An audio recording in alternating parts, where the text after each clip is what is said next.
보통은 금리가 오르면 빅테크가 떨어져야 되잖아요. 근데 빅테크가 무지하게 올랐습니다. 그게 이제 AI 혁명의 영향이 컸다고 볼 수 있고, AI 밸류 체인에 있는 기업들은 오히려 금리가 올라가는데도 불구하고 주가 상승 랠리를 보였었고요. 삼성전자처럼 좋은 구도를 가진 회사가 없어요. 적어도 1년, 2년의 투자 시기를 가지고 투자하시는 분이면 충분히 승산에 있는 상황이 올 거라고 생각합니다.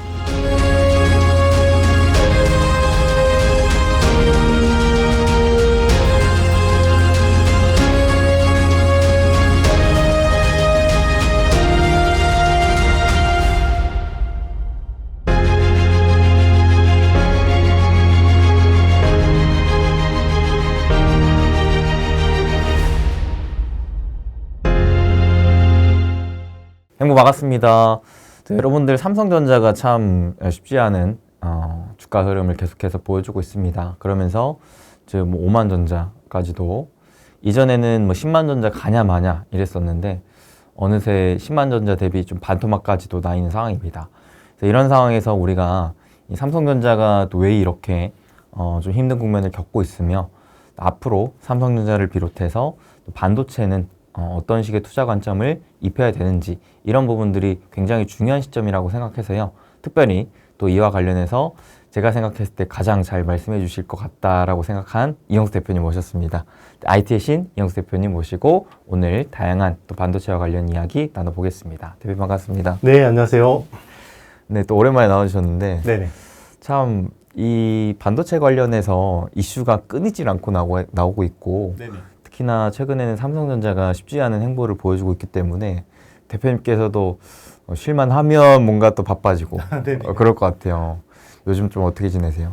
되게 궁금해 하시는 분들이 많죠. 네, 일단 이제 삼성전자에 대해서 굉장히 요즘 분위기 안 좋기 때문에 사실 그 삼성전자 그 깐다고 제일 욕 많이 먹은 사람이잖아요, 제가.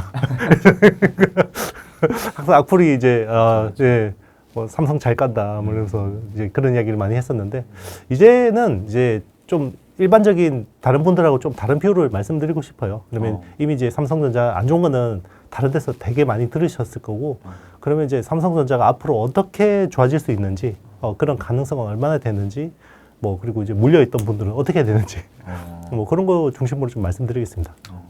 그야말로 좀 더 현실적인 이야기를 오늘 좀 해주실 것 같은데 그 전에 앞서서 간단하게 또 인사 한번 해주시고 네네. 본격적으로 시작하겠습니다. 네, IT의 신 이영수라는 유튜브 채널을 운영하고 있고요. 네, 바로 써먹는 AI 혁명 투자. 네, 우리 이수빈 대표님이 추천사도 써주신 책 작가이기도 합니다. 또 대표님의 IT 관련된 인사이트 계속해서 많은 분들께 많은 또 큰 도움이 되고 있는데 저 대표님께 처음으로 좀 여쭤보고 싶은 거는 이게 삼성전자의 이번 실적 발표가 굉장히 쇼크였잖아요. 네. 근데 그 앞전부터 생각을 해보면 사실상 실적 발표가 있기 전부터 주가는 많이 빠지기 시작했고 이전부터 실적에 대한 전망도 계속해서 낮추고 있었단 말이죠. 근데 그럼에도 불구하고 이번에 더 쇼크가 나왔다라고 해석이 되는데 이번에 이 실적 발표를 대표님께서 좀 어떻게 해석하고 계신지 궁금하네요. 네, 일단은 이제 두 가지 축으로 봐야 되고요. 지금 이제 삼성이 이제 예전에 이제 삼성이 약간 그 앓는 소리 할 때 항상 위기다라고 이야기하면서 이제 이건희 회장이 이야기했던 게 우리가 샌드위치 신세다. 프리미엄은 누구한테 밀리고 저가에서는 따라오고. 그때는 사실 좀 약간 엄살이었고요. 지금은 진짜 안 같습니다. 그래서 지금 보면 제일 중요한 게 D램이잖아요. 네, D램에서 제일 중요한 게 프리미엄은 HBM이죠. 네, HBM이 안 된 거죠. 그래서 HBM의 당초 매출 예상치보다 훨씬 못하게 나왔고요. 그리고 이제 저가 쪽에서는 중국의 이제 CXMT의 DDR4 추격이 생각보다 컸다. 시장 점유율이 지금 6%까지 올라왔고 내년에는 10%까지 늘린다고 하죠. 정말 이제 중국 정부가 정말 우리 옛날에 스타크래프트 할 때 무한 미네랄 캐듯이 계속해서 이제 자금을 밀어주니까 이제 그게 전반적으로 다 피해를 보긴 하는데 가장 물량으로 피해를 보는 게 이제 삼성전자죠. 그리고 중국 쪽의 익스포저가 제일 높은 메모리 회사가 삼성이 됐습니다. 원래는 SK하이닉스도 중국 쪽 익스포저가 굉장히 높았죠. 근데 지금은 SK하이닉스는 중국 쪽 익스포저가 높긴 하지만 대만이나 미국 수출을 통해서 굉장히 많이 상쇄하고 있죠. 그럼 대만하고 미국으로 뭐가 수출이 되냐? 사실 최근에 보면 대만의 최대 무역 적자국, 그러니까 대무역 적자국이 일본을 우리나라가 제쳤다고 하거든요. 그러니까 대만이 수입하는 국가 중에서 일본의 적자액을 우리나라가 더 이제 커졌다. 그러니까 결국 TSMC로 들어가는 HBM 때문에 그렇거든요. 근데 TSMC로 들어가는 HBM은 대부분 SK하이닉스가 납품을 하고 있고, 그리고 이제 SK하이닉스가 인텔한테 속아서 샀다라고 욕먹었던 솔리다임이 그 엔터프라이즈 SSD, 솔리드 스테이트 드라이브 같은 것들이 이제 미국으로 잘 팔리면서 뭐 이제 쉽게 이야기하면 전방 시장이 이제 달라진 거예요. 원래 메모리, 전통 메모리는 시클리컬입니다. 그래서 경기제예요. 경기가 좋을 때는 무지하게 비싸고 가격이 급등하고, 경기가 안 좋을 때는 수요가 급락하고 가격이 폭락하고. 네. 그래서 이제 원주처럼 움직이잖아요. 네. 반도체라는 게. 그렇죠. 메모리 반도체가 원래 그렇죠. 네. 근데 이 서버 쪽에서 AI 투자 붐이 일면서 AI 투자용 그 메모리 반도체, HBM 같은 것들은 이제는 인프라재에 가까워져요. 그러니까 인프라재라는 게 뭐냐면, 우리가 경기 안 좋으면 뭐 PC 안 사고 스마트폰 안 사잖아요. 지금처럼. 그렇죠. 그렇죠. 근데 이제 인프라라는 거는 갑자기 정전이 나거나, 통신이 셧다운 되거나, 아니면 도로에 구멍이 나거나, 그러면 어떻게 해야죠? 수리해야 되잖아요. 그렇죠. 네, 인프라니까요. 네, 그런 것처럼 된 거예요. 그러니까 AI라는 건 지금 인프라입니다. 그래서 미국을 중심으로 AI 혁명이 본격화되고 있고, 그 핵심 인프라가 결국은 AI 데이터 센터인데, 거기에 이제 핵심적인 역할을 하는 게 이제 SK 하이닉스가 된 거죠. 네. 그래서 두 회사의 어떤 그 전방 시장의 흐름이 달라진 거죠. 그래서 밸류도 지금은 굉장히 디커플링 돼 있다 보시면 됩니다. 기존에 이제 메모리 사이클이 전형적으로 나왔을 때는 사실 둘이 뭐 엎치락 뒤치락은 했어도 같이 가는 느낌이 있었잖아요. 그렇죠. 그래프 그리면 거의 비슷하게 갔죠. 그렇죠. 네네.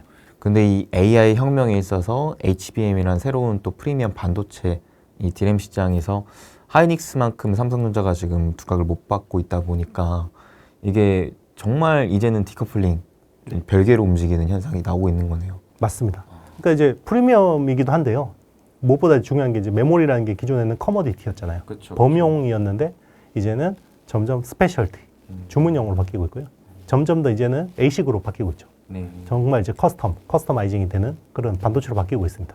이제 그런 쪽이 계속 커지는데, 그게 일종의 이제 메모리 파운드리화라고 하죠. 네. 네. 그런데 이제 거기서 주도하는 게 삼성전자가 아니라 SK 하이닉스인 거죠.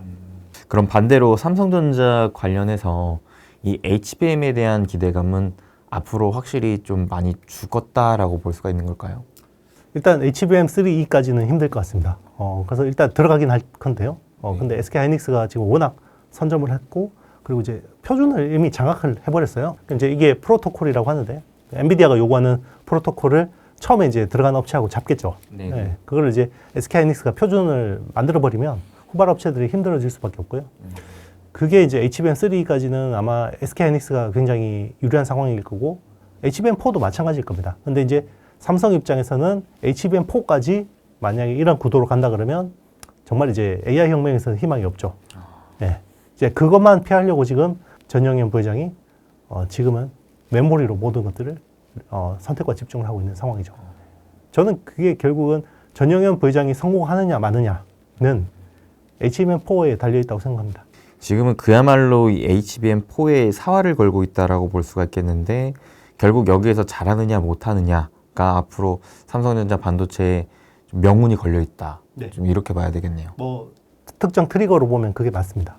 개인적으로 뭐 이거를 감히 예측하는 건 좀 힘들겠지만 삼성전자가 HBM4를 그래도 잘 할 수 있을까요? 잘 해야겠죠. 네.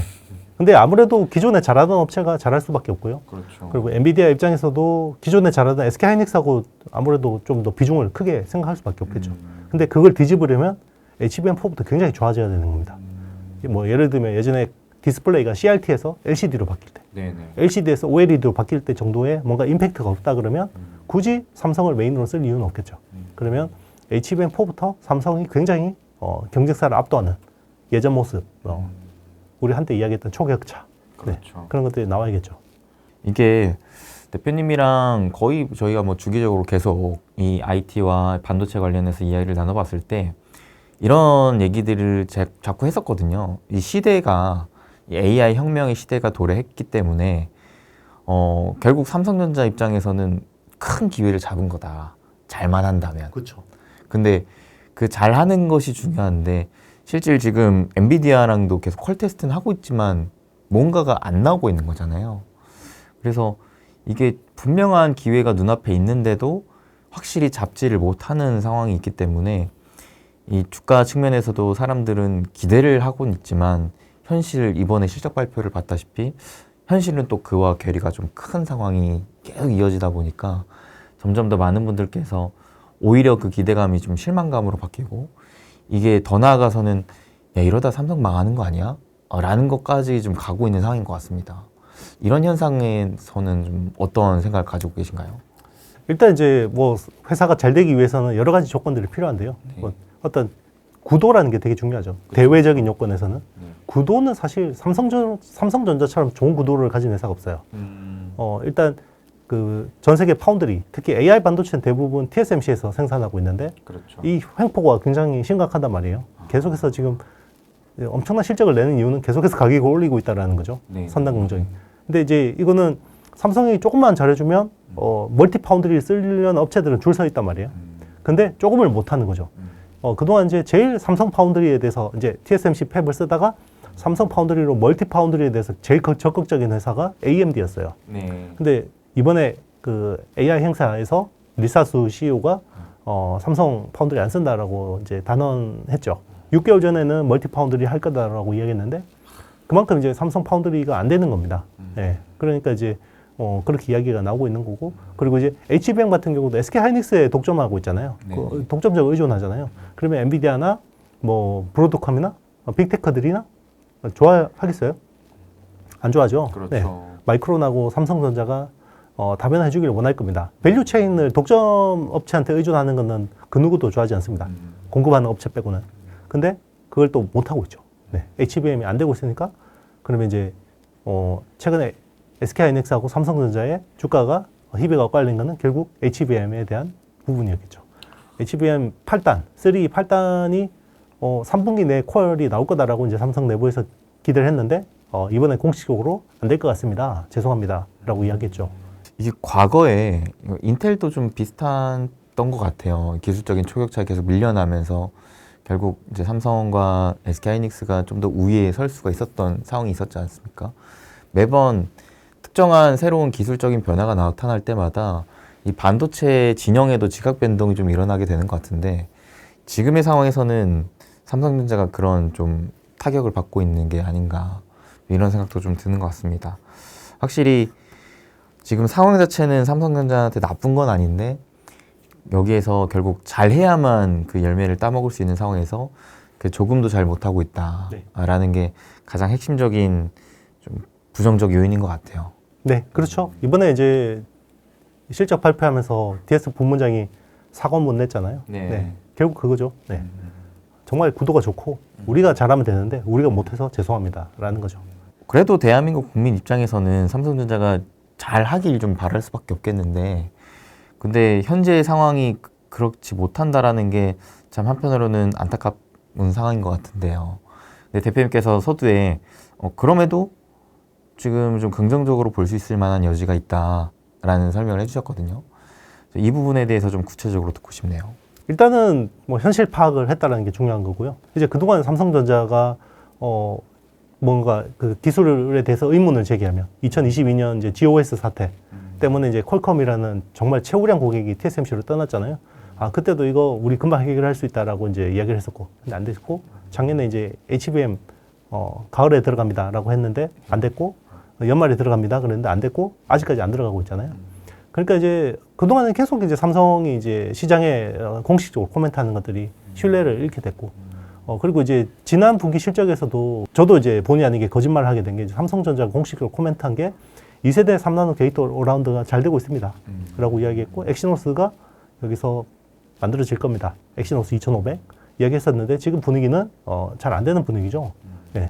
그러니까 이제 그런 것들이 그동안 이제 삼성이 뭔가 이제 상황을 잘못 판단하고 있다. 이런 이제 인식들이 있었는데 이제는 이제 상황 파악을 제대로 한 거죠. 네. 그러니까 우리가 못한다라는 걸 이제 인지를 한 거고요.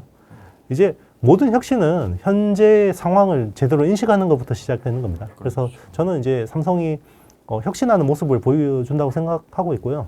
부문장이 사과문을 낸다라는 거는 네, 이거는 이제 어지간한 결기가 아니면 안 되지 않겠습니까? 이제는 뭔가 내가 배수의 진을 치고 적어도 메모리 경쟁력 하나만은 내가 사업부장 할 때 전성기 때 전영현 부회장의 본인 전성기 때 수준으로 돌려놓겠다. 다른 건 모르겠다. 그러니까 이제 신규 사업 쪽으로 계속 힘을 빼고 있죠. 뭐 파운드리하고 뭐 이제 어드밴스드 패키징이나 이런 쪽은 이제 힘을 빼고 있고, 그리고 이제 그동안 연구 R&D 조직하고 이제 필드 제조 현장하고의 어떤 괴리 같은 것들을 줄이기 위해서 이제 R&D 인력들을 제조 쪽으로 전면 배치하고 있고요. 그리고 이제 약간 이제 그동안에는 뭐 수율 관리나 공정 관리 이런 쪽은 나름 좀 짬밥 있는 뭐 고연차에 사람들 많이 배치해놓고 있었다 그러면 이제는 신입까지 전진 배치해서 배워라, 습득해라, 이런 나름의 이제 승부수를 던지고 있다고 생각합니다. 그럼 이제 보통 뭐 회사가 1등 하던 회사가 이러기 쉽지 않거든요. 그렇죠. 일단 한번 이제 이렇게 하면 단기적으로든 뭐 중장기적으로든 기회는 한 번은 옵니다. 주가적으로. 저는 이제 그런 것들을 보고 있고요. 그러니까 인텔도 재무통 CEO의 3년임 이후로 회사가 완전히 망가졌는데 팻게싱어라는 CEO가 와서 결국 지금 보면 결론적으로 잘 안 된 거지만 그 사이에 주가는 굉장히 한번 시세를 냈었잖아요. 네. 그러니까 이제 그런 기회는 있다라는 거죠. 삼성도. 또 주가는 또 기대감으로 올라가는 측면도 있기 때문에. 맞습니다. 네, 그래서 이제 삼성이 그동안에는 타노스다. 우리 이제 인피니티 스톤, 그죠? 3나노 게이트 올라라운드, 어드밴스드 패키징, HBM 요 세 개의 인피니티 스톤이 중요한 이제 타노스인 줄 알았는데, 우리 타노스 아니야. 어벤져스의 우리 그냥 캡틴 아메리카 같은 포지션이야. 라고 이제 전영현 부회장이 이제 선언을 한 거죠. 이제 그거 어벤져스라도 일단 들어가자. 뭐 이런 거니까 한번 기회는 줄 거라고 보고 있고요.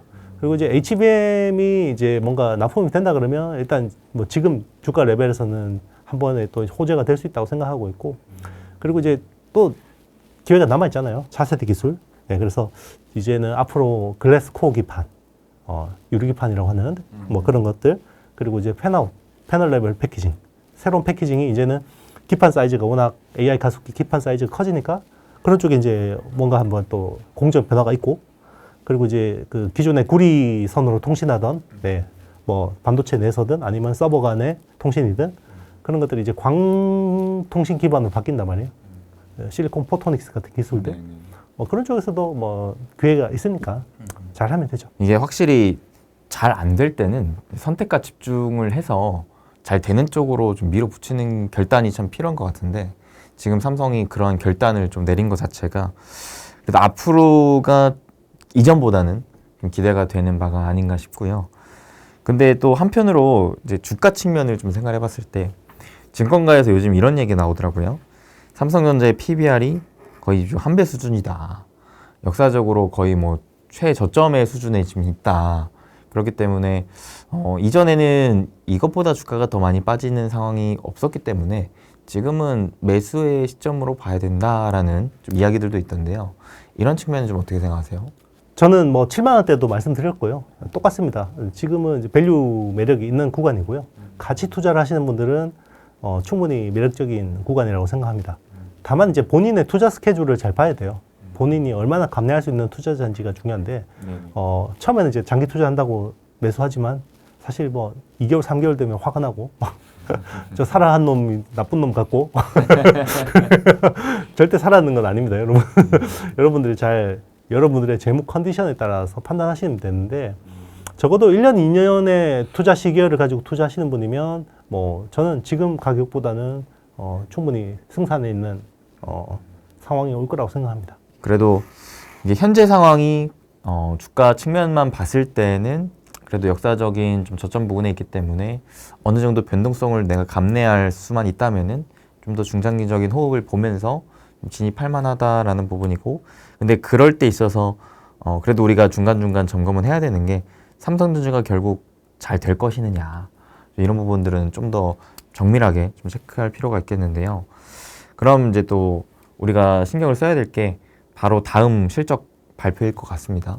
4분기 실적 또는 뭐 내년 실적 이렇게 좀 이어질 것 같은데, 다음 실적 발표는 우리가 좀 어떤 식으로 전망해 볼 수가 있을까요? 일단 삼성은 이번 분기 실적보다는 다음 분기 실적이 잘 나올 가능성은 낮아요. 왜냐하면 삼성은 이제 세트 부문이 같이 있는데 네네. 보통 이제 연말에 재고 조정을 한단 말이에요. 세트 제품은. 그래서 이제 보통 뭐 이런 일회성 비용들이 많이 나옵니다. 네네. 유통 채널에 밀려 있는 뭐 이런 재고들도 뭐 한번 처리해야 되고 뭐 여러 가지 그런 것들이 있기 때문에 아무래도 영향이 있고요. 중요한 거는 이제 저는 이제 10월 말부터는 삼성전자나 SK 하이닉스한테 기회가 있다라고 생각하는 거는 그동안 그 주요 애널리스트들의 이익 추정치가 너무 높았어요. 삼성전자도 그렇고 SK 하이닉스도 그렇고 이제 근데 삼성전자는 유독 높았었죠. 왜냐하면 기억나시겠지만 불과 한두 달 전만 해도 뉴스 기억해 보세요. 범용 디램 이익률이 HBM 이익률을 뛰어넘는다 이런 뉴스들이 나왔어요. 네네. 네, 그죠. 기억나시죠? 네. 그렇게 시장이 오판하고 있단 말이에요. 그런 분위기에서 삼성 밸류를 어떻게 줬을까요? 범용 비중이 높은. 높게 줬겠죠. 굉장히 높은 이익 추정을 했겠죠. 네네네. 예. 근데 그게 원래 이번 분기, 2분기, 3분기 어떤 잠정 실적 추정치도 원래는 뭐 13조 정도로 추정했었죠. 근데 그게 10조까지 낮아졌는데도 그걸 비트를 못했단 말이에요. 9조 1천억이 나왔으니까. 그러니까 이제 내년에 이제 삼성전자 EPS 추정치가 낮아져야 되고요. 지금 이제 충분히 저는 조정이 됐다고 생각합니다. 그래서 이제는 뭐 이익 추정치가 하향 조정됐기 때문에 충분히 이제는 뭐 더 나빠질 거는 없지 않을까 생각합니다. 기존에는 너무 기대치가 높았었고 지금은 반대로 기대치가 너무 낮은 상황이기 때문에 네, 그렇죠. 오히려 또 이런 국면에서는 기회가 있을 수 있겠다라는 거예요. 극발상이죠. 네. 뭐 항상 이제 삼성은 망한다 그럴 때 사면 한 번도 실패는 없었습니다. 역사적으로는. 이번 실패할 수도 있어요, 여러분. 근데 뭐 주식이라는 게 100%는 없기 때문에 하지만 이제 굉장히 승률이 높은 게임이 아닐까 생각하는 거죠. 그러니까 항상 뭐 그랬잖아요. 지금 저는 상반기 그룹 분위기 좋을 때도 하반기 안 좋아질 수 있습니다라고 말씀드렸었고, 그렇죠. 그리고 하반기는 국내 테크보다는 해외 미국 테크가 낫습니다라고 말씀드렸었고요. 그때 사실 제가 그런 말 할 때 시장 분위기가 전혀 메인스트림의 어떤 의견하고 많이 달랐거든요. 그러니까 지금은 이제 삼성을 좋게 이야기하는 쪽이 거의 없잖아요. 근데 이제 저는 오히려 지금 삼성을 보는 게 괜찮다. 물론 이제 SK 하이닉스 비중도 반드시 같이 가져가야 된다고 생각합니다. 왜냐하면 정말 이제 헤게모니의 새로운 패권을 장악할 수 있는 회사가 됐기 때문에 그런 거고요. 그래서 지금 오히려 뭐 삼성전자, SK 하이닉스 국내 주식 정말 이제 한국장 이제 뭐 망해라 이러고 있잖아요. 너무 화가 나잖아요. 막 금투세 이슈도 있고. 네. 그럴 때 오히려 이제 기회가 있다고 생각합니다. 항상 투자하면서 느끼는 게 가장 핵심은 대중과 달리 가는 게 큰 기회는 거기에 있더라고요. 무섭죠, 그런데. 네. 원래 양떼가 이렇게 같이 우르르 다니면 덜 무섭잖아요. 그쵸. 늑대한테 물려주고도 이제 나 대신 물릴 양이 많으니까. 근데 혼자 있으면 이제 이게 외롭고, 혹시나 이제 천적한테 잡아먹히진 않을까 겁이 나지만 신선한 풀을 뜯을 수 있다는 거죠. 혼자 있으면. 반대로 가면. 근데 그쵸. 우르르 다니면 앞에서 다 밟고 이제 신선한 풀이 없어요. 먹을 게 없습니다. 근데 그게 참 힘든 게 내가 간 길에 정말 이 맛있는 풀들이 있을 것이냐 아니면 황무지가 있을 것이냐 이거를 판단하는 게 결국 나의 몫이기 때문에. 그럼요. 그런 거 공부 안 하시는 분들은 그런 투자 하시면 안 되고요. 그렇죠. 그래서 근데 적어도 이 채널 보시는 분들은 그래도 어느 정도 트레이닝 돼 있는 분들이라고 생각합니다. 뭐 이게 사실 콘텐츠의 어떤 그런 무게가 가벼운 콘텐츠는 아니잖아요. 그렇죠, 그렇죠. 이런 것 굳이 찾아러 오시는 분들은 충분히 저는 가능성이 있다고 생각합니다. 여러모로 우리 여러분들도 응원하면서 또 이어서 대표님과 얘기 나눠보도록 하겠습니다. 근데 대표님, 우리가 이 반도체뿐만 아니라 전반적인 IT에 투자를 할 때 저는 이 금리 인하 시기가 본격적으로 도래했지 않습니까? 그래서 그 이후로 과연 IT 반도체에도 어떠한 영향을 금리 인하가 줄까 이런 부분이 좀 궁금해지더라고요. 특히나 국내 증시만 또 보더라도 작년 말부터 올해 상반기까지 반도체가 거의 시장을 주도해서 이끌었지 않습니까? 그러다가 하반기에는 좀 이제 다시 조정을 받고 있는데 이런 상황 속에 금리 인하 이후로 새롭게 또 돈이 풀리고 또 경기가 살아난다면 앞전에 대표님께서도 얘기해 주셨다시피 반도체가 기본적으로 또 경기에 민감하기 때문에 이 메모리 딴에는 경기가 확실히 살아난다면은 또 2차 반도체 상승 랠리가 나올 수도 있는 거 아닌가?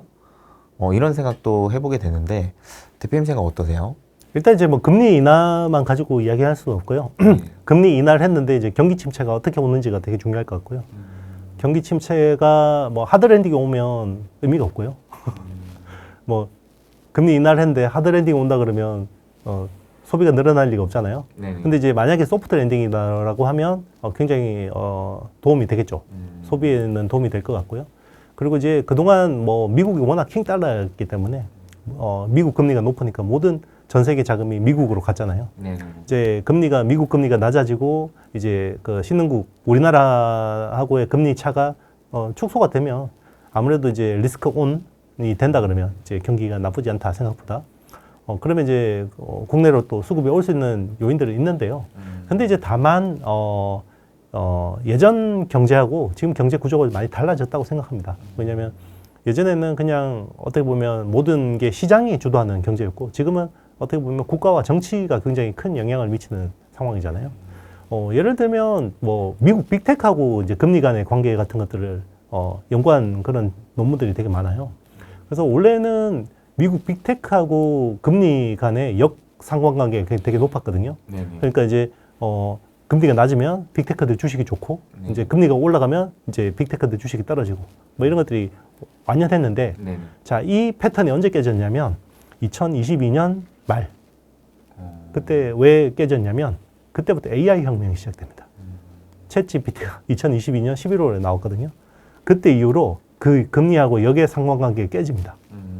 그래서 보통은 금리가 오르면 빅테크가 떨어져야 되잖아요. 그렇죠. 근데 기억하시겠지만 빅테크가 무지하게 올랐습니다. 네네. 금리가 5%, 5.5%에 이르는데도 불구하고 빅테크들이 무지하게 올랐고요. 그게 이제 AI 혁명의 영향이 컸다고 볼 수 있고, 그리고 AI 혁명에서 제일 중요한 역할을 했던 게 엔비디아 같은 AI 가속기 쪽이고요. 물론 SK 하이닉스도 마찬가지겠죠. 뭐 그런 AI 밸류 체인에 있는 기업들은 오히려 금리가 올라가는데도 불구하고 주가 상승 랠리를 보였었고요. 사실 뭐 우리가 반도체 랠리라고 이야기하지만 결국 AI 반도체 랠리였잖아요. 네네. 네, 그래서 뭐 AI 쪽에 뭐 어떤 색깔이 묻어 있는 기업들은 되게 좋았는데 그냥 범용 커머디티 쪽에 있던 특히나 삼성전자 밸류 체인에 있던 기업들은 별로 재미가 없었거든요. 그런 것들이 좀 이제 달라졌다고 볼 수 있지만 그럼에도 불구하고 뭐 이렇게 금리를 인하했는데 경기가 천천히 식는다 그러면 삼성전자나 삼성전자 밸류 체인 특히나 이제 커머디티 쪽 그런 쪽은 이제 소비하고 내구 소비재하고 직결된 이제 스마트폰이나 PC 쪽 수요하고 연결이 돼 있기 때문에 그런 쪽은 좀 긍정적이지 않을까. 근데 예전만한 임팩트는 없을 것 같다라는 게 제 생각입니다. 이게 말씀해 주셨다시피 2022년 이후로 또 AI 혁명이 딱 챗GPT 시작점을 기준으로 또 불게 되면서 고금리인데도 불구하고 빅테크들의 실적뿐만 아니라 굉장히 주가 상승 흐름이 좋았었잖아요. 그렇죠. 네. 근데 이제 한편으로 이런 관계성이 기존의 관계와 좀 역의 관계가 있구나라는 생각을 한다면은 그러면은 금리 인하할 때 빅테크가 안 좋은가? 라는 생각을 해야 되는 건지 아니면 야, 금리가 높았을 때도 좋았었는데 금리를 낮추면은 오히려 더 부채질을 해주는 거기 때문에 더 좋아질 수 있는 거 아닌가? 또 이런 관점으로 생각해 볼 수도 있는 것 같거든요. 요게 이제 주식의 관점하고 산업 경제의 관점이 좀 달라요. 그러니까 산업 경제로 보면 금리가 떨어지면 그동안에 이제 힘겹게 버텼던 중소기업들은 되게 좋아지겠죠. 그렇죠, 예, 어떻게 보면 이제 자금을 조달할 수 있는 그 채널이 넓어지는 거니까 금리가 떨어지면 근데 이제 그 보면 최근에 그 성장이라는 측면에서 보면 성장이 어디에 집중되냐면 작년에 EPS S&P 500에서 M7을 빼면 S&P 493이 되잖아요. 작년에 빅7, M7의 EPS 증가율이 거의 70%대였거든요. 그러니까 근데 S&P 500의 나머지 기업들의 EPS 증가율이 한 20% 정도밖에 안 됐습니다. 그리고 올해는 M7의 EPS 증가율이 거의 50% 수준이에요. 근데 나머지 493개 S&P 500 기업의 EPS 증가율이 10% 정도밖에 안 돼요. 그러니까 이 성장이 정말 선도 기업들한테 집중되어 있다는 거예요. 그러네요. AI 기업들한테 집중되어 있다는 거거든요. 뭐 그렇기 때문에 사실 뭐 금리가 떨어지면 그 기업들한테 좋긴 하겠지만 그게 시장에서 뭔가 확 환호할 만한 재료인가라는 좀 생각해 봐야 되고요. 오히려 이제 그런 부분에 있는 것 같아요. 지금 이제 이번에 빅컷을 했는데 미국의 이제 고용 지표가 특히나 너무 좋게 나왔잖아요. 그래서 저거 B컷을 섣불리 한 거다라고 하면서 오히려 경기가 뜨거워져 버렸잖아요. 물론 저는 이제 이게 미국 대선을 앞두고 금리와 재정을 풀고 있는 효과라고 생각하고 있긴 한데요. 근데 그게 아니고 실제로 이제 펀더멘탈 자체가 좋다 그러면 지금 미국 골드만삭스가 최근에 예측한 게 미국이 경기 침체에 들어갈 확률이 원래는 20%로 봤다가 15%로 하향 조정했거든요. 네. 예. 그리고 내년에 S&P 500의 EPS 증가 그 추정치를 원래 당초 6%인가 정도로 봤다가 11%로 거의 2배 가까이 올렸거든요. 네. 그거는 이제 미국 경기가 생각보다 나쁘지 않다라는 거거든요. 네. 이제 그 전제가 맞다 그러면 뭐 지금 금리 인하해주면 땡큐죠. 이게 확실히 AI 혁명에 있어서도 가장 중요한 역할을 하고 있는 게 빅테크 기업들의 실질적인 투자이지 않습니까? 네. 그런 관점으로 봤을 때 또 금리 인하가 된다면은 그들의 투자가 좀 더 활발해질 수가 있는 것이고, 네. 그 다음에 또 하나 제가 좀 보고 있는 게 다음 달에 벌써 또 미국 대선 있지 않습니까? 그래서 보통 대기업들이 이 대선을 앞두고 방향성이 어떻게 틀어질지 모르기 때문에 조금은 상대적으로 좀 보수적인 투자를 하다가 이 방향성이 잡힌 이후로부터는 좀 더 투자를 확대한다고 봤을 때 이런 것들이 겹치면서 올해 연말 내지 뭐 내년 상반기에는 다시금 AI 투자로 인한 또 AI 2차 상승 랠리가 나올 수 있지 않을까? 또 이런 기대감도 좀 가지게 되는 것 같더라고요. 네, 제가 보는 뷰하고 비슷합니다. 실제로 저는 이제 AI라는 그 어떤 사이클, 투자 그 어떤 산업 사이클은 10년이라고 보고 있는데요. 또 투자의 사이클은 5년으로 보고 있거든요. 왜냐하면 이제 중반 정도가 지나면 정점이 지나기 때문에 주식적으로는 별로 재미가 없어요.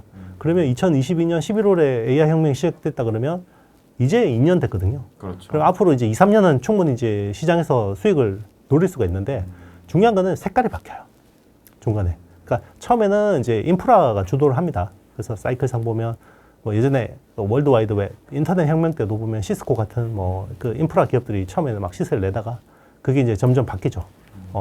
그래서 지금은 그 어떤 인프라의 핵심인 엔비디아가 어떤 그동안 2년 동안 거의 1년 반 동안 주도를 해왔고 그게 이제는 사이클이 다음 선수들한테 가야 되는데 원래 가장 기대했던 게 온디바이스 AI였잖아요. 그렇죠. 그러니까 AI가 우리 디바이스로 내려오는 거였는데 그게 안 됐단 말이에요.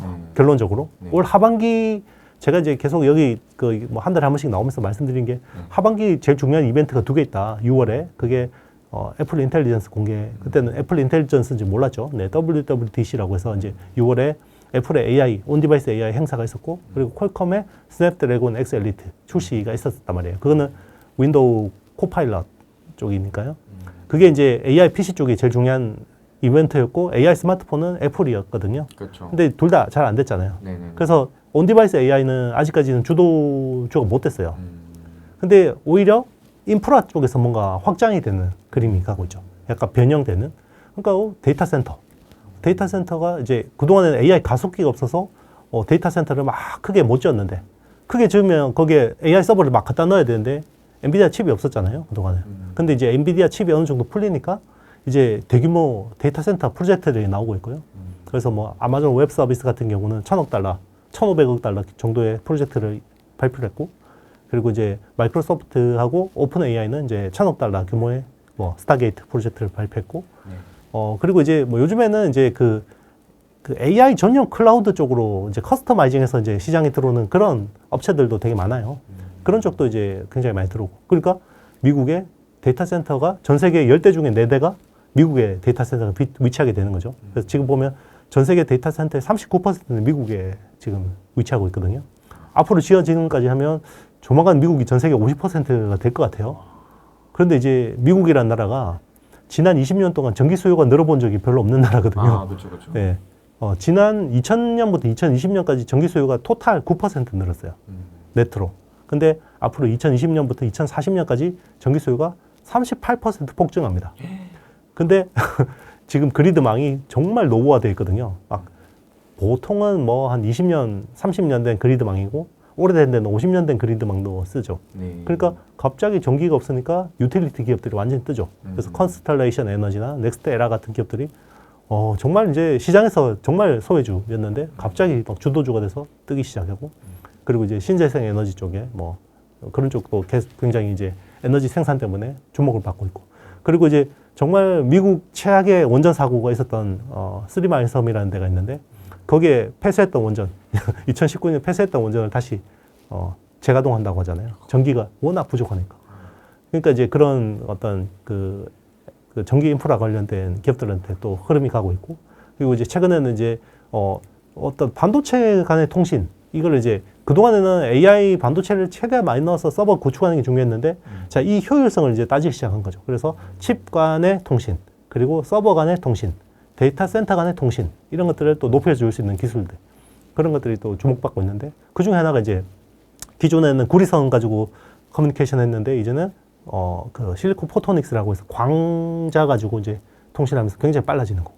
그리고 서버와 서버 간의 어떤 그것도 기존에는 어떤 그 구리 케이블 가지고 했는데 이제는 광자, 그 광 케이블 가지고 통신하는 거. 뭐 그런 식의 통신 프로토콜들이 이제 많이 확장이 되고 있는 거죠.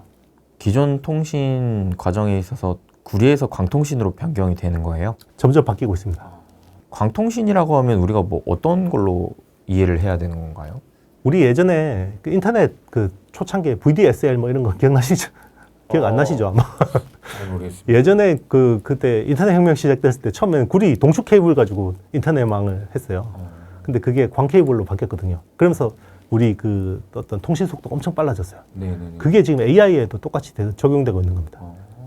기존에 그런 것들이 이제 어떤 그 반도체 회로 내에서도 이제 광자로 바뀌는 거고, 이제 서버와 서버 간의 통신에서도 이제 그 기존의 구리 케이블에서 광자로 바뀌는 거죠. 광 통신은 훨씬 빠르니까. 다만 이제 안 좋은 거는 구리를 가지고 하면 반도체하고 이제 통신하는데 큰 문제가 없죠. 왜냐하면 반도체는 보통 그 어떤 전자 기반으로 모든 게 구동이 되잖아요. 네네. 근데 광을 반도체가 받아들일 수가 없죠. 네. 그러면 광을 전기 신호로 바꿔줘야겠죠. 그런 것들이 이제 변환하는 것들이 장치가 많이 들어가는 거예요. 그러니까 쉽게 이야기하면 기존의 구리 통신은 네네. 구리 기반 통신은 트럭 운송이라고 생각하시면 돼요. 그러니까 뭐 비효율적인데 굉장히 편한 거죠. 도로망 잘 깔려 있고 막. 근데 에너지 소비 많고 그런데 광 통신은요 비행기 특송이라고 생각하시면 됩니다. 굉장히 빨라요. 근데 이 공항 내리고 이착륙하면 굉장히 복잡해지고요. 비용도 비싸고 뭐 그런 거죠. 야, 그럼 이러한 또 AI 혁명으로 인한 추가적인 변화에 따라서 또 새로운 기회들이 좀 나올 것 같다는 생각이 드는데요. 여기서 이제 중요한 게 이제 실리콘 포토닉스나 이런 것들이 되려면 결국은 글래스 코어 기판 기반으로 돼야 됩니다. 기존의 오거닉 기판 가지고는 이제 실리콘 포토닉스 같은 것들을 구현하기 힘들죠. 이게 그 유리기판인 거죠? 네, 맞습니다. 유리기판이라는 건 사실 엄밀하게 이야기하면 디스플레이에 쓰는 그 기판 유리기판이라고 하고, 네네. 그 글래스 코어 기판은 기존의 플라스틱 PCB잖아요. 네. 거기서 플라스틱을 드러내고 유리만 넣은 거기 때문에 사실 엄밀하게 이야기하면 글래스 코어 기판이 맞습니다. 해외 논문 같은 거 검색하려면 글래스 기판 검색하면 대부분 디스플레이 관련 내용이 나오고요. 우리가 이야기하는 지금 그 어떤 반도체에 쓰는 기판을 검색하려면 글래스 코어 기판으로 검색을 하셔야 됩니다. 야, 이름이 더 어려워지네요. 글래스 코어 그렇죠. 기판. 글래스 코어 기판이죠. 사실상 이제 뭐 이 유리기판 쪽이라고 봤을 때 이전에 주식시장에서도 이게 한창 테마로서 부각이 됐었잖아요. 네. 그래서 다들 유리기판으로만 생각하고 계실 것 같은데 네. 실질적인 용어는 글래스 코어 기판이다. 네. 그러니까 뭐 약간 해외 논문까지 검색하시는 분들은 네, 아마 글래스 코어 기판이라고 많이 쓰실 겁니다. 네. 그럼 대표님께서는 이제 AI 관련 차세대 투자 기회를 이 글래스 코어 기판 내지는 뭐 강통신 네. 이쪽으로 좀 보고 계신 거네요. 그렇죠. 어쨌든 이제 가는 방향이고요. 그리고 이제 이런 것들을 그 어떤 그 공정 패키징을 하려면 굉장히 대면적으로 대량으로 처리를 해주는 그게 필요한데, 그게 팬아웃 패널 레벨 패키징이라는 새로운 패키징 기술이 필요해요. 그게 원래는 이제 삼성전자가 네네네. 그 TSMC하고 후공정 경쟁할 때 TSMC가 팬아웃 WLP라는 기술을 밀었잖아요. 그렇죠. 네, 웨이퍼 레벨 패키징. 네. 네, 그거에 대항해서 나온 게 팬아웃 PLP거든요. 근데 팬아웃 WLP가 이겼죠. 그래서 애플 AP 물량을 다 가져갔잖아요. 맞아요. TSMC가. 네네. 근데 이제 삼성 전기가 원래 팬아웃 PLP, 원래 4세대 그 LCD 장비 개조해가지고 한 건데, 그게 이제 생산성은 무지하게 좋은데 정밀도가 떨어지거든요. 근데 이제 그거를 지금 TSMC가 합니다. 팬아웃 PLP를. 네. 그래서 최근에 이노룩스라는 대만의 디스플레이 업체 5세대 장비를 인수를 해가지고 그걸 이제 준비를 하고 있거든요. 그래서 조만간 이제 코어스라는 게 지금 코어스 S거든요. 이제 네. 칩온 웨이폰 서브스트레이트 지금 실리콘 인터포저 기반인데 요게 코어스 R이 이제 나오거든요. 그럼 R이 나오면 이제 그게 이제 아마 글래스 코어 기판을 써서 엔비디아 칩을 이제 만들 거예요. 그게 아마 2026년부터 적용이 될 걸로 이제 추정이 되고 있는데 그동안에는 사실 TSMC가 글래스 코어 기판에 대해서 되게 네거티브 했었어요. 왜냐하면 네. 실리콘 인터포저 헤게모니를 쥐고 있는 게 TSMC잖아요. 그렇죠. 그러니까 실리콘 인터포저를 더 많이 팔아야지 자기들한테 좋은 거니까 그렇죠. 그렇죠. 글래스 코어 기판에 대해서 굉장히 부정적이었는데 이게 실리콘 인터포저 가지고 실리콘 인터포저는 사실 그냥 300mm짜리 웨이퍼를 잘라서 쓰는 거예요. 기판이지만 사실 기판이 아니라 반도체거든요. 약간 그 레거시 반도체라고 보시면 됩니다. 한 50나노대. 근데 기존에는 그 H 시리즈 호퍼는 300mm 그 웨이퍼에 그 실리콘 인터포저를 잘라서 쓰면 대충 한 30개 나옵니다. 기판이. 근데 지금 블랙웰 같은 경우 면적이 더 커졌잖아요. 그래서 이제는 한 16개밖에 안 나와요. 근데 이제 그 다음 버전의 루빈 같은 경우는 이제 7개도 안 나옵니다. 그러면 이제 아무리 캐파를 투자를 해도 웨이퍼를 이게 감당이 안 되죠. 그리고 칩 수 자체도 지금 기하급수적으로 늘어나고 있잖아요. 네네네. 그러니까 이제 현실적인 판단을 한 거죠. 그러면은 우리나라 기업들도 이러한 새로운 변화에 있어서 기회를 좀 가져갈 수도 있는 건가요? 일단 펜아웃 PLP는 삼성 전기가 오래 전에 시도를 했던 기술이잖아요. 네네네. 그럼 이제 그걸 삼성전자가 인수를 했거든요. 삼성전기의 펜아웃 PLP 사업을. 네. 그럼 이제 삼성전자가 잘 키웠으면 됐겠죠. 네, 근데 거의 방치해놨어요.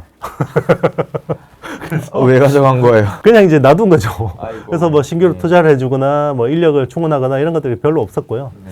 그래서 이제 참 어떻게 보면 잘할 수 있을지 좀 지켜봐야 되긴 한데 그래도 이제 맨땅 헤딩하는 것보다 좀 낫지 않을까라는 이제 기대감이 있고요.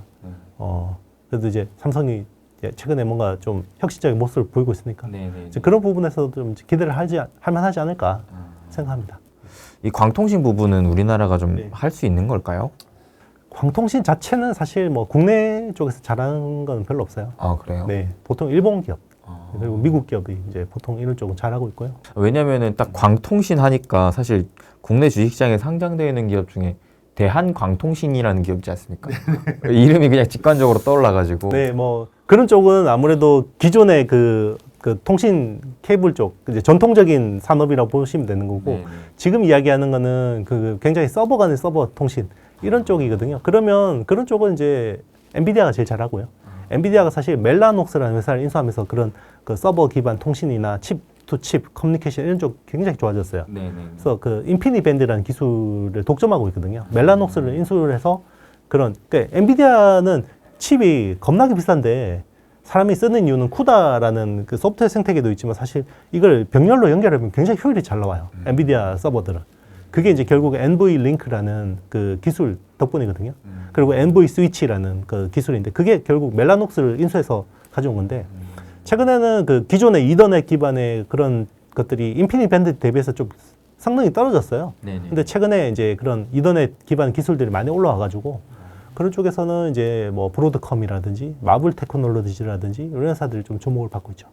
야, 이제는 또 기존에 이제 반도체 위주로만 우리가 봤었다면 네. 내지는 뭐 빅테크 위주로만 봤었다면 말씀해 주셨다시피 그 인프라의 관점에 있어서 네. 정말 미국 역시도 뜻하지 않는 전기 수요가 많이 늘어나고 있고 네. 또 이로 인해 전선 뭐 변압기 이런 기존의 레거시한 부분들도 새로운 변화가 있었지만 또 새롭게 글래스 코어 기판이라든지 광통신과 같은 그들을 이제 연결 지어줄 수 있을 만한 맞습니다. 역할을 할 수 있을 만한 요인들에서 또 차세대 AI 관련 투자 기회가 좀 나올 수 있을 것 같다라는 이야기를 좀 전반적으로 좀 잘 정리해 주셨습니다. 그래서 대표님과 이제 삼성전자, 그 다음에 반도체, 그 다음에 AI 이렇게 좀 순차적으로 점차 이제 큰 그림을 AI 관련해서 그려보고 있는데요.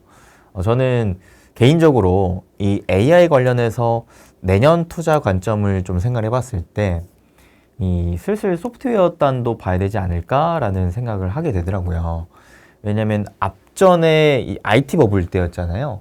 그때도 초기에는 하드웨어가 주가를 이끌어줬다면은 다음 차례에는 소프트웨어가 또 이끌어주기도 했었고, 최근에 또 이 금리 인하 이후로 이 IT 관련된 빅테크 투자가 좀 늘어나려고 하는 움직임도 좀 더해지는데, 그 안을 면밀히 살펴보니까 하드웨어에 이어서 소프트웨어 단으로도 투자 흐름이 좀 이어지는 현상이 나오고 있는 것 같아서, 개인적으로는 이 소프트웨어 시장도 관심이 가고 있는데, 대표님께서도 이 시장을 좀 눈여겨보고 계신지 좀 궁금하네요. 네, 일단 뭐 B2C 쪽은 결국 킬러 어플리케이션이 나와야 돼요. 그래서 보는데 킬러 어플리케이션이 아직까지 뭐가 될지 모르니까 네, 그런 것들은 약간 온디바이스 AI하고 직결되어 있으니까 그런 거 차치하고, 일단 B2B 쪽에서도 계속 소프트웨어 쪽, 특히나 AI 소프트웨어 쪽으로 관심 받는 거는 결국 데이터베이스 쪽이에요. 결국 이제 데이터베이스라는 거는 인터넷 시대에도 중요했었고, 뭐 모바일 시대에도 중요했었고요, 클라우드 시대에도 중요했었어요. 근데 이제 AI는 정말 중요해질 수밖에 없는 게, 우리가 GPT라고 하잖아요. Generative Pre-trained Transformer잖아요. 트랜스포머라는 게 결국 이 트랜스포머 알고리즘 기반으로 만들어지는 건데, 트랜스포머의 특징이 딱 두 가지가 있는데요. 첫 번째가 이제 스케일링 로우, 규모의 법칙이거든요. 그래서 컴퓨팅 파워, 엔비디아 칩 자기 서버에 많이 갈아 넣어주고, 그리고 빅데이터 많이 넣어주면 선형적으로 AI 모델이 계속 좋아진다. 그게 이제 스케일링 로우고요. 그리고 이머전트 어빌리티는 얘가 그렇게 스케일업을 해주니까 어제까지 못하던 걸 갑자기 오늘부터 잘하는 거죠. 어제까지 영어 못하다가 갑자기 오늘부터 영어를 굉장히 유창하게 하고, 내일은 중국어를 유창하게 하고, 그게 AI 특징이거든요. 그것 때문에 지금 군비 경쟁을 하는 거예요. 그런데 그동안에는 엔비디아 칩이 제일 문제라고 생각했죠. 컴퓨팅 파워. 네. 문제이기도 합니다. 그것도. 근데 이제 우리가 생각지도 않았던 게, 빅데이터는 그냥 우리가 물과 공기처럼 많은 거 아니야? 라고 했는데, 우리가 예전에 저 어릴 때는 학교에서 우리가 물을 사 먹는 시대가 올 거예요. 그러면 막 웃었거든요, 애들이. 지금 전 생수 사 먹고 있잖아요. 그러니까 지금은 빅데이터는 그냥 뭐 웹에 들어가면 크롤링해서 다 긁어 올 수 있는 거라고 생각했죠. 사실 챗GPT도 처음에 3.5 버전은 그냥 이제 웹에 있는 거 가지고 갖다 쓰고, 물론 이제 그런 것들이 뭐 저작권 이슈도 있고 하지만, 근데 이제 최근에 에포크 AI라는 재단에서 2025년이 되면 학습할 빅데이터가 없습니다 라고 이야기한 거죠. 네, 왜냐하면 컴퓨팅 파워 발전 속도가 너무 빠르니까. 네. 벌써 그만큼 네, 되는 거예요? 매개 변수가 지금 막 조단이잖아요. 이제 빅테크들은. 그러니까 그 학습한 속도가 너무 빠르니까 이제는 빅데이터 생성하는 속도가 이 학습한 속도를 못 따라가는 거죠. 그러니까 어떻게 합니까? 그러면 웹 말고 이제 고급 빅데이터를 끌어올 수 있는 회사나 아니면 그런 것 쪽에 툴을 제공해 주는 회사나, 그리고 그걸 합성할 수 있는 합성 데이터를 해서 AI가 이제 그동안에는 그냥 날 거 그대로 먹고 학습했는데, 이제는 다 잘 조리해서 이제 이유식으로 만들어서 제공해 줄 수 있는 합성 데이터를 주는 게 중요한 거죠. 이제 그런 쪽에 관련된 기업들이 중요한데, 사실 이제 그럼 빅데이터를 계속 생성할 수 있는 회사가 누구겠어요? 플랫폼 회사겠죠. 메타. SNS 겁나게 하잖아요, 사람들. 메타 같은 회사, 그리고 뭐 애플. 그죠? 애플 같은 회사도 계속해서 사용자들이 빅데이터를 쌓아주고 있죠. 뭐 그런 쪽이 유망해 줄 수 있고요. 그리고 구글도 있지 않나요? 네, 맞습니다. 구글도 마찬가지고요. 이제 구글은 근데 이제 자꾸 검색 쪽이 뺏기고 있으니까 이제 여기서 이제 제가 뺐는데, 뭐 구글도 맞습니다. 빅데이터 제일 많은 회사고, 사실 뭐 AI 쪽에 워낙 기술이 많은 회사고, 그러니까 이제 그런 회사들이 있고요. 그리고 이제 이런 그 데이터들을 가공해 줄 수 있는 회사들이 있죠. 툴을 제공해 주는 회사들. 그런 쪽에 이제 뭐 세일즈 포스나 아니면 스노우플레이크 같은 회사들, 뭐 그런 회사들이 이제 그런 관련된 업체들. 사실 뭐 여기서 오라클도 되게 중요한 회사라고 볼 수 있고요. 그런 회사들이 있고, 그리고 이제 이런 것들을 이제 합성 데이터를 만들 수 있는 회사들이 있죠. 이제 그게 대표적으로 사실 자율주행차 쪽에 테슬라입니다. 테슬라가 그런 걸 해요? 그렇죠. 뭐 그냥 이제 우리가 있는 그 어떤 주행 데이터를 로 데이터를 주면 이게 학습하기 되게 힘들어요. 근데 거기에 대해서 뭔가 패턴을 주고 라벨링 해주고 이런 것들이 필요하죠. 근데 뭐 그 단계는 이제 지났으니까 이제 라벨링하고 이런 것들은 없으니까 라벨링 인력들 대거 잘랐잖아요. 근데 그 단계는 필요한 거죠. 그래서 이제 그런 쪽에 합성 데이터라는 제일 주행 데이터를 많이 가지고 있는 게 테슬라라고 볼 수 있는 거죠. 이게 좀 충격적이네요. 벌써 학습 데이터들이 이제 부족해지는 상황이 나온다라는 게. 그렇죠. 이제 퍼블릭 빅데이터는 부족해지는 거고요. 이제 그러면 프라이빗 빅데이터밖에 없잖아요. 근데 프라이빗 빅데이터는 개인정보 보호가 직결되잖아요. 아, 얘가 프라이빗 빅데이터를 막 갖다 쓰면 진짜 우리 개인정보 다 틀리는 거잖아요. 그러네요. 그러면 프라이빗 빅데이터는 대부분 비정형 데이터거든요. 네. 그러니까 정형 데이터는 딱 그냥 갖다가 바로 쓸 수 있는 막 그냥 우리 뭐 고객 DB라든지 뭐 이렇게 딱딱 뭐 우리가 뭐 그냥 엑셀이나 아니면 이런 데 딱 정리되어 있는 것들이 이제 보통 정형 데이터라고 보면 됐는데 네. 그게 전체 데이터에서 얼마 안 돼요. 한 10%, 20%밖에 안 됩니다. 그러면 결국 비정형 데이터가 중요한데 그런 비정형 데이터들은 결국 스마트폰을 통해서 우리가 쓰면 멀티모달에 대한 비정형 데이터가 애플 같은 회사가 제일 수줍게 잘했으니까 그런 쪽 많이 쌓아놓고 있겠죠. 그런 것들을 비정형 데이터를 이제 어떤 게 보면 쓸 수 있게 뭐 이런 솔루션들 제공해 주는 게 필요한데 그게 이제 클라우드 단 있고 뭐 마이크로소프트 애저, 아마존 웹 서비스, 구글 클라우드 같은 메타 이런 회사들이 있는 거고요. 그리고 이제 뭐 거기 DB 관련된 뭐 세일즈포스, 스노우플레이크, 뭐 레딧 같은 회사도 요즘에는 좀 주목을 받긴 합니다. 레딧 진짜 서구권에서 굉장히 큰 커뮤니티거든요. 그래서 레딧 같은 회사도 최근에 주목받고 있고 몽고DB라는 회사도 있는데 그런 회사도 이제 작은 갭 중에서는 좀 관심을 갖고 있죠. 대단하네요. 이게 어찌 보면 이렇게 생각해 볼 수도 있는 거잖아요. 이게 학생한테 야 저기 도서관 가서 공부해 저기 책 엄청 많아 했는데 불과 며칠 사이에 그 도서관에 있는 책을 다 읽었으니까 그쵸. 더 이상 공부할 게 없는데요 이러고 있는 거잖아요. 맞습니다. 그래서 어찌됐든 얘한테 공부할 뭔가 거리를 만들어줘야 되는데 그러기 위해서는 아직 정제되지 않은 이 비정형된 데이터를 가지고 얘가 좀 골고루 섭취할 수 있게끔 이거를 짜집기 해주고 정형화되어 있게 만들어주는 게 현재로서는 좀 필요하다. 맞습니다. 그리고 그동안에는 이제 LLM이라고 해서 라지 랭귀지만 배웠잖아요. 라지 랭귀지 모델이었잖아요. 그렇죠. 근데 이게 이제 멀티모달로 가잖아요. 네. 그러니까 멀티모달이라는 거는 사람의 오감이거든요. 시각, 청각, 후각, 촉각, 미각 같은 것들이잖아요. 네네네. 그런 것들은 대부분 비정형 데이터입니다. 그런 것들도 이렇게 AI가 학습할 수 있게 가공해주고, 뭐 어디서 가져오고, 뭐 사오고 이렇게 해야 되잖아요. 이제 그런 것들이 이제 밸류 체인이 생길 수 있는 거고요.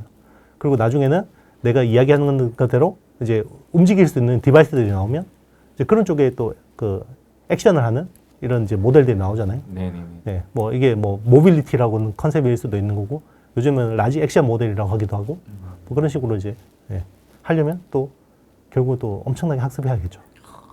그러니까 데이터 학습에 대해서 우리 그 어떤 시장이나 다수 AI 전문가들이 착각한 거예요.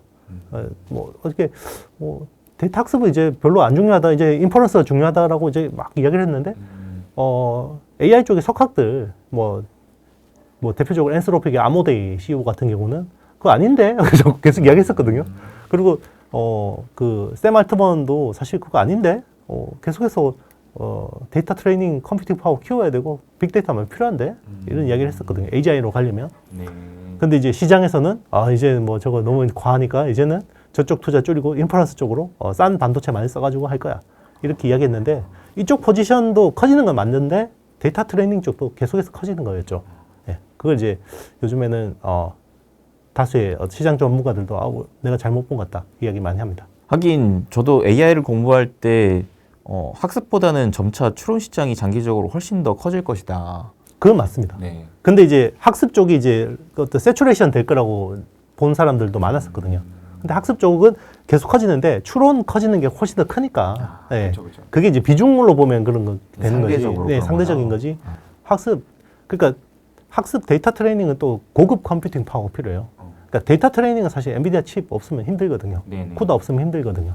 근데 인퍼런스는 좀 그런 것들 탈 엔비디아를 할 수도 있기는 한데. 네. 그럼 엔비디아가 이제 실질적으로 기존에는 정형화되어 있는 빅데이터 위주로 학습을 했다면 이제는 점점 더 우리의 인간을 좀 더 정밀하게 학습한다라고 해석이 되겠는데요. 그렇죠.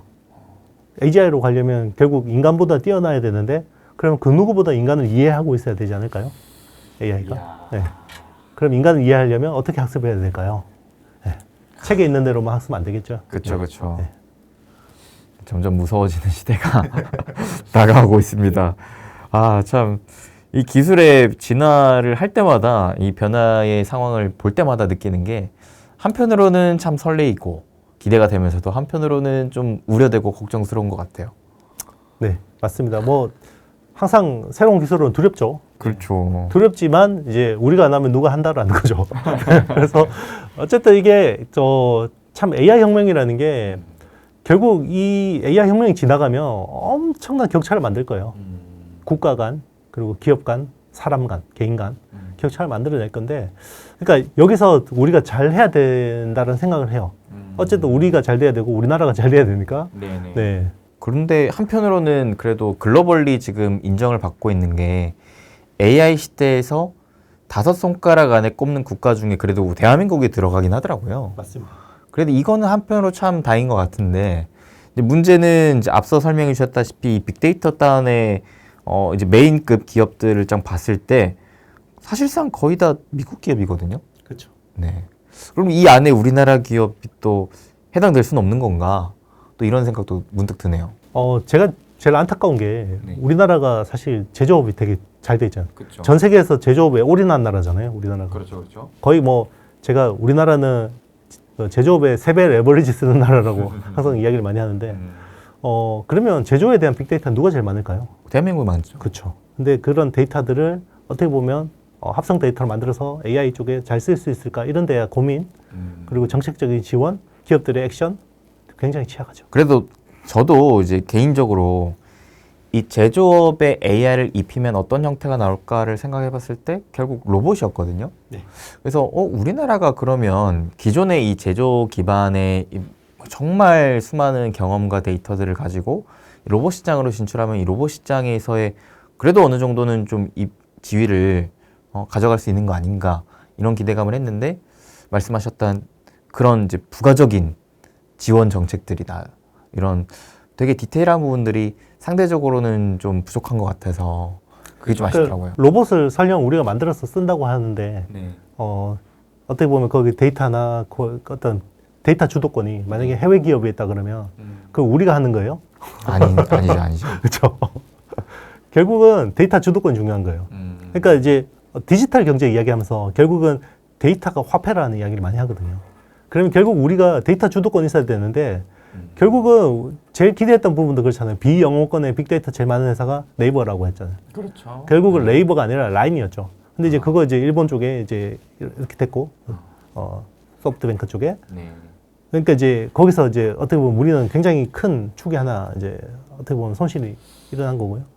그리고 이제 뭐 어떻게 커스터마이징 돼 있는 데이터들 그런 것들이 되게 많은데 현장에서 그 빅데이터들을 그냥 켜켜이 쌓아놓고만 있지 그걸 어떻게 활용할지에 대한 고민들이 굉장히 부족하죠. 사실 AI 활용, 심지어 이제 챗GPT를 쓰는 어떤 빈번함, 어떤 활용도 이런 것들이 아직 우리나라가 되게 낮아요. 우리나라 평균 지성이 되게 높죠. AI 뭐 챗GPT가 뭔지에 대해서 이야기하라 그러면 전 세계 어디보다 잘 이야기할 겁니다. 국민들이. 근데 AI 쓰세요? 안 써요. 네. 그것도 맞는 것 같아요. 네. 네. 저도 이제 또 외국인 분들이랑 대화를 나눠보면은 챗 GPT가 뭔지도 모르는 분들이 정말 많더라고요. 그렇죠. 네, 정말 많은데 또 반대로 이제 대한민국 국민들 다른 분들과 이렇게 대화를 나눠볼 때 있어서 AI, 챗 GPT 진짜 모르는 사람이 거의 없을 정도로 다 알고 계시지만 잘 안 쓰죠. 네, 어떻게 쓰고 있어? 물어보면 안 쓰는데? 그냥 네이버 쓰는데? 그렇죠. 이렇게 되더라고요. 그게 우리나라의 저출생 고령화하고도 직결되어 있다고 생각해요. 아무래도 나이가 먹으면요. 저도 마찬가지인데 새로운 거 귀찮아요. 그렇죠. 네. 이 사람이 워낙 기존의 이 안정적인 삶을 계속 추구하는 게 이제 태어날 때부터 뇌에서 가지고 있는 속성이기 때문에 그렇죠. 자꾸 새로운 변화를 하는 게 쉽진 않잖아요. 젊을 때 이제 빡세게 많이 배웠는데 또 배워야 돼? 아, 맞아요. 그런 게 있어요. 50대, 60대 됐는데 또 AI 배워야 돼? 옛날에 엑셀 배우느라고 죽은 줄 알았는데. 맞아. 이런 거죠. 네. 예전에 내가 컴퓨터 활용 능력 그거 따려고 또 공부했었는데 그렇죠. 그거 다 이제 무용지물 되고 이제 또 AI 배워야 된다고? 그때 뭘 한 건가 싶죠. 네. 그래서 그런 말이 있는 것 같아요. 공부는 평생 해야 되는 것이다. 그렇죠. AI가 더 그런 것들을 심화시킬 거예요. 그러면은 이제 투자 관점으로 다시 또 돌아와서 이제 오늘 전반적으로 설명해 주셨던 게 삼성전자가 현실적으로 굉장히 위기는 맞지만 그래도 새로운 좀 변화를 보다 선택과 집중을 해서 진행하려고 있는 상황이 있고, 현실을 이제 인지한 상황에다가 변화를 하려고 하는 상황에 많은 사람들이 기존에는 기대감을 보여줬다면은 이제는 반대로 되겠어? 굉장히 큰 실망감을 가지고 있는 국면이라 투자 관점에서는 그래도 밸류상으로는 기회가 있을 수 있다. 네. 라는 설명해 주셨고요. 맞습니다. 그 다음으로는 AI 관점으로 봤을 때 우리가 처음에 이제 인프라 관련해서 이제 하드웨어, 반도체 위주로 봤었는데 이게 점차 타고 들어가서 글래스코어 기판, 광통신과 같은 새로운 기회들도 좀 열릴 수 있다. 그 다음에 더 나아가서는 소프트웨어 단으로 그래도 AI가 학습을 하는 부분에 있어서 계속해서 이제 발전 가능성이 있는 부분에 있는데 이럴 때 좀 더 비정제된 데이터를 가지고 좀 더 이제 이 데이터를 잘 만들어주고 합성 데이터를 또 AI에게 학습시켜 줄 수 있을 만한 이런 기업들도 장기적으로는 관심을 가져볼 수도 있을 것 같다라는 이야기 오늘 전체적으로 해주셨는데요.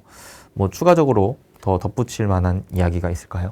네, 뭐 일단 제가 말씀드린 시장표에 대해서는 좀 말씀드려야 될 것 같아서 일단 하반기는 뭐 국내 쪽은 안 좋게 봤었고요. 네, 미국 쪽은 좋게 봤는데 미국 쪽은 제가 보기에는 뭐 대선 이후에도 좋을 것 같습니다. 그래서 제가 약간 미국하고 국내에 좀 약간 스위칭을 한 연말쯤에는 해야 되지 않을까 생각했는데 뭐 굳이 그럴 필요까지는 없을 것 같고 일단 국내 쪽으로도 이제 어쨌든 그동안 너무 나빴는데 기회가 오고 있다.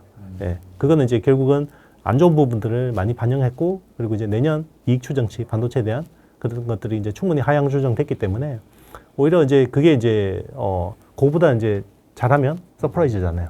네, 그러면 이제 그런 쪽에서 좀 기회를 오히려 봐야 되지 않나 역발상을 해야 되지 않을까.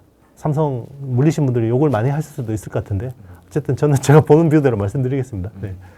국내 기준으로 투자를 할 거라면은 이제 서프라이즈를 기대하면서 투자를 해야 되는 것이고 좀 더 우리가 확률을 좀 높이려면은 반대로 그 서프라이즈를 확인하고 서프라이즈를 내는 기업들 위주로 주목할 필요성이 있겠네요. 대한민국은 턴어라운드의 나라예요. 턴어라운드는요.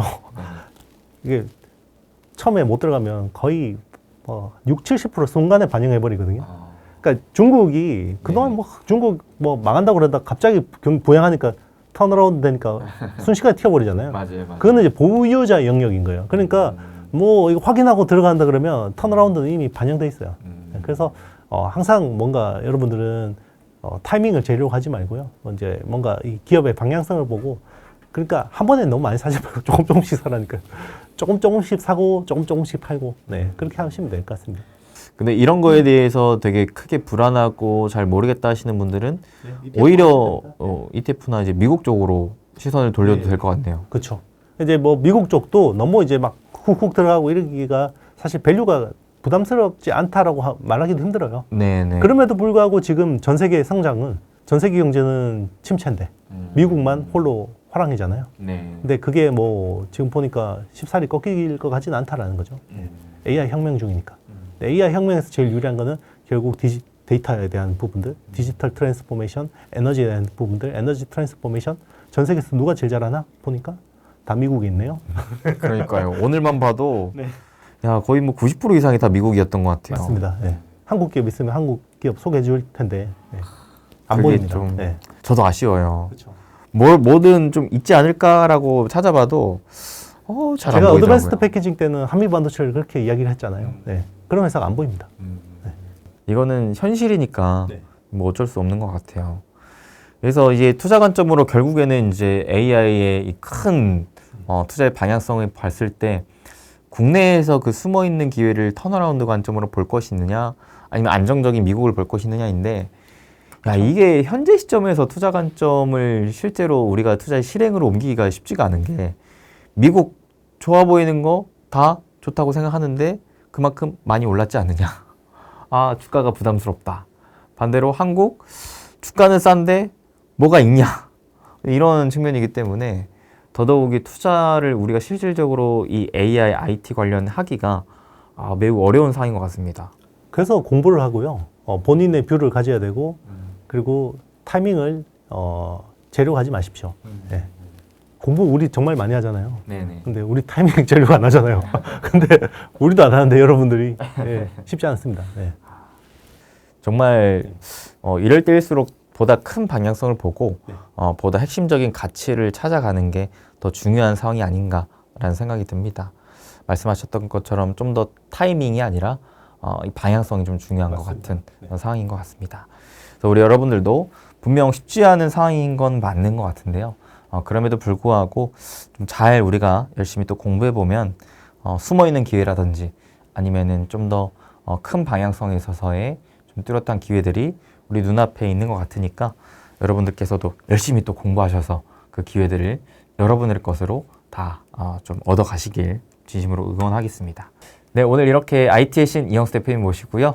또 다양하게 IT와 관련된 이야기 나눠봤습니다. 대표님께서 또 정말 바쁘신 와중에 이렇게 또 찾아와 주셔가지고 소중한 인사이트 나눠주심에 또 다시 한번 감사드리고요. 저도 뭐 항상 즐겁게 이야기하고 합니다. 예. 놀러 온 것처럼. 그러면 함께 우리 여러분들 응원하면서 저희는 인사드리도록 하겠습니다.